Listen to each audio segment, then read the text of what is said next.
दिल्ली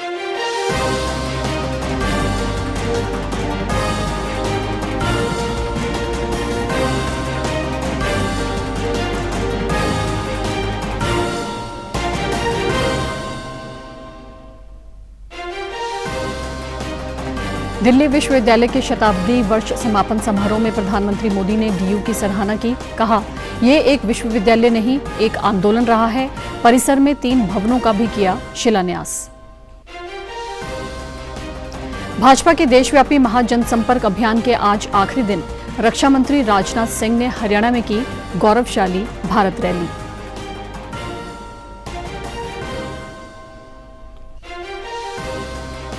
और पवित्र अमरनाथ यात्रा के लिए पहला जत्था उपराज्यपाल ने हरी झंडी दिखाकर किया रवाना। सुबह पवित्र गुफा के दर्शन करेंगे श्रद्धालु। नमस्कार, चंडीगढ़ से आपका स्वागत है। मैं हूं भानुप्रिया। अब समाचार विस्तार से। प्रधानमंत्री नरेंद्र मोदी आज दिल्ली विश्वविद्यालय के शताब्दी समारोह के समापन कार्यक्रम में शामिल हुए। इस अवसर पर उन्होंने डीयू की 3 इमारतों, टेक्निकल बिल्डिंग, कंप्यूटर सेंटर और एकेडमिक ब्लॉक की आधारशिला भी रखी और कॉफी टेबल बुक का भी विमोचन किया। इससे पहले प्रधानमंत्री ने दिल्ली मेट्रो में सवारी की और यात्रियों से भी बातचीत की। वे मेट्रो से ही दिल्ली यूनिवर्सिटी पहुंचे। इस दौरान प्रधानमंत्री नरेंद्र मोदी ने अपने संबोधन में कहा कि डीयू ने ऐसे समय में 100 वर्ष पूरे किए हैं जब देश अमृत महोत्सव मना रहा है। डीयू की ये 100 वर्ष की यात्रा ऐतिहासिक है। विश्वविद्यालय ने हर मूवमेंट को जिया और उसमें जान भर दी। यहाँ आना मेरे लिए घर आने जैसा है।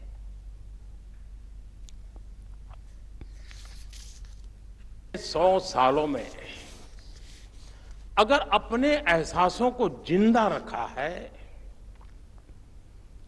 तो अपने मूल्यों को भी जीवंत रखा है। निष्ठा धृति सत्यम, यूनिवर्सिटी का ये ध्येय वाक्य अपने हर एक स्टूडेंट के जीवन में गाइडिंग लैंप की तरह है। इससे देश भर के इंस्टीट्यूशंस को एक मोटिवेशन मिल रहा है। प्रधानमंत्री ने कहा कि जिसके पास ज्ञान है वही सुखी और बलवान है। कोई भी देश हो, उसकी यूनिवर्सिटीज, शिक्षण संस्थान उसकी उपलब्धि का सच्चा प्रतीक होते हैं। निष्ठा धृति सत्यम विश्वविद्यालय का ये ध्येय वाक्य अपनी हर एक छात्र के जीवन में मार्गदर्शक दीपक की तरह है। ज्ञान वानेन सुखवान, ज्ञान वानेव जीवति, ज्ञान वानेव बलवान, तस्मात् ज्ञान मयो भव। अर्थात जिसके पास ज्ञान है वही सुखी है, वही बलवान है और वास्तव में वही जीता है जिसके पास ज्ञान है। प्रधानमंत्री नरेंद्र मोदी ने दिल्ली विश्वविद्यालय में प्रदर्शनी का अवलोकन भी किया। पीएम मोदी ने डीयू के कार्यक्रम में शामिल होने के बाद मेट्रो से ही वापस सफर किया और अपने गंतव्य को पहुंचे। भोपाल के कार्यक्रम मेरा बूथ सबसे मजबूत में प्रधानमंत्री नरेंद्र मोदी के समान नागरिक संहिता के पक्ष में अपनी बात कही। इसके बाद इसकी खूब चर्चा हो रही है। कानून मंत्री अर्जुन राम मेघवाल ने कहा कि इस पर अभी कयास लगाने की जरूरत नहीं है क्योंकि विधि आयोग ने जनता से सुझाव मांगने के लिए 1 महीने का समय दिया है।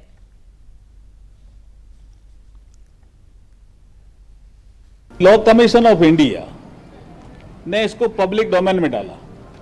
13 जुलाई लास्ट डेट है, तब तक तो इंतजार करो, बाकी बातें बाद में करेंगे। वहीं केंद्रीय मंत्री ज्योतिरादित्य सिंधिया ने समान नागरिक संहिता पर कहा कि देश की 140 करोड़ जनता एक समान है तो देश में नीति भी एक होनी चाहिए।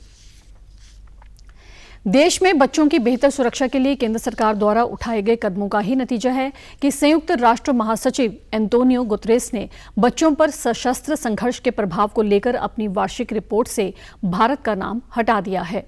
साल 2010 से संयुक्त राष्ट्र महासचिव की रिपोर्ट में भारत का उल्लेख Burkina Faso, Cameroon, Nigeria, Pakistan और फिलीपींस जैसे अन्य देशों के साथ किया जाता रहा था। गुतरेस ने पिछले साल अपनी रिपोर्ट में कहा था कि उन्होंने विशेष प्रतिनिधि के साथ भारत सरकार की भागीदारी का स्वागत किया है और भविष्य में भारत का नाम रिपोर्ट से हटाया जा सकता है। केंद्रीय महिला एवं बाल विकास मंत्रालय द्वारा बाल संरक्षण के मुद्दों पर सहयोग के लिए एक रोड मैप विकसित किया गया था। बच्चों की सुरक्षा बढ़ाने के उद्देश्य से प्राथमिकता वाले राष्ट्रीय कार्यवाही की पहचान करने के लिए एक राष्ट्रीय केंद्र इकाई नियुक्त करने, बाल संरक्षण हेतु बढ़े हुए सहयोग के क्षेत्रों की पहचान करने के लिए संयुक्त राष्ट्र के साथ अंतर मंत्रालयी और तकनीकी स्तर की बैठकें आयोजित करने के लक्ष्य के साथ संयुक्त तकनीकी मिशन पर एक समझौता किया गया। केंद्र में मोदी सरकार के 9 वर्ष पूरे होने के अवसर पर पिछले 1 महीने से चल रहे भाजपा के देशव्यापी महाजनसंपर्क अभियान का आज आखिरी दिन है। इस अभियान के दौरान प्रधानमंत्री नरेंद्र मोदी के नेतृत्व वाली सरकार के कामकाज की उपलब्धियां जनता के सामने पेश की जा रही हैं। अभियान में केंद्रीय मंत्रियों, पार्टी के पदाधिकारियों और राज्य स्तर के नेता जनता से संवाद स्थापित कर रहे हैं। इसी कड़ी में केंद्रीय मंत्री अमित शाह राजस्थान के दौरे पर रहेंगे। वे उदयपुर में जनसभा को संबोधित करेंगे। इसके बाद उदयपुर में ही जनजातीय विशिष्ट जनसंवाद कार्यक्रम में भाग लेंगे।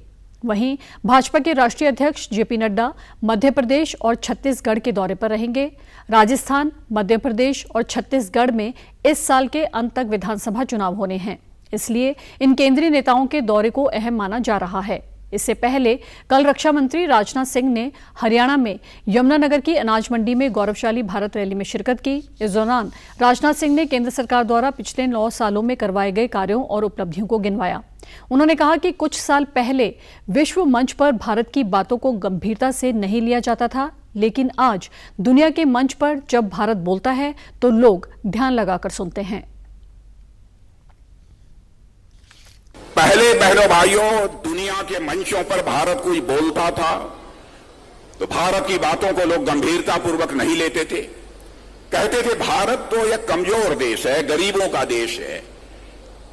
लेकिन आज यदि दुनिया के मंचों पर भारत कुछ बोलता है तो दुनिया कान खोलकर सुनती है कि भारत बोल क्या रहा है। यह हैसियत दुनिया में भारत की बनी है।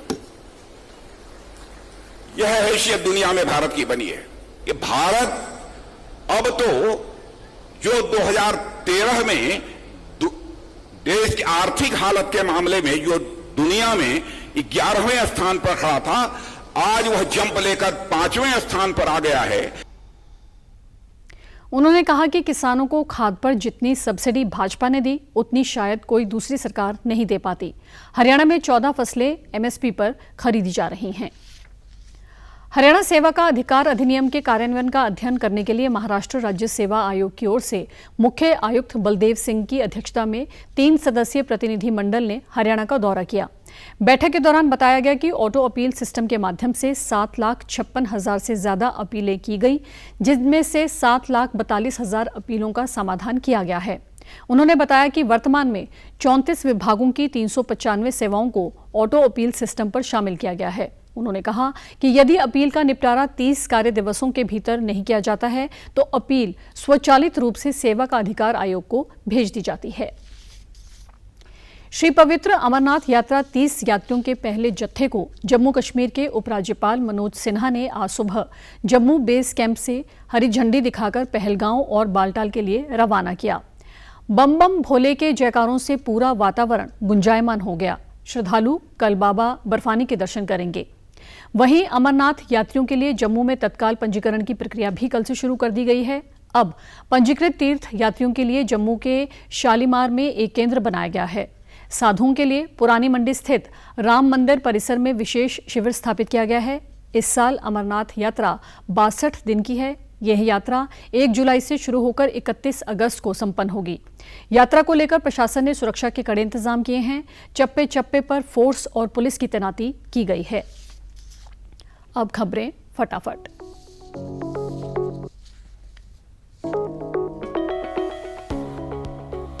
केंद्रीय सूचना और प्रसारण मंत्री अनुराग सिंह ठाकुर ने कहा, मोदी सरकार के पिछले 9 वर्षों के कार्यकाल में देश में काफी बड़ा बदलाव आया है।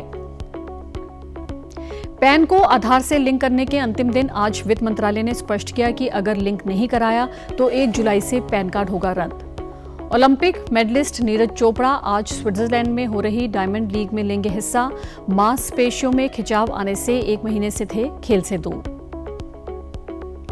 एशियाई कबड्डी चैंपियनशिप 2023 में ईरान को हराकर भारतीय टीम फाइनल में पहुंची। रोमांचक मुकाबले में ईरान को 33-28 अंकों से हराया। और आप हमारे समाचार YouTube channel DD News Chandigarh, Facebook DD News Chandigarh और Twitter handle DD News CHD पर भी देख सकते हैं। इसी के साथ चंडीगढ़ से समाचारों का सिलसिला समाप्त होता है। नमस्कार।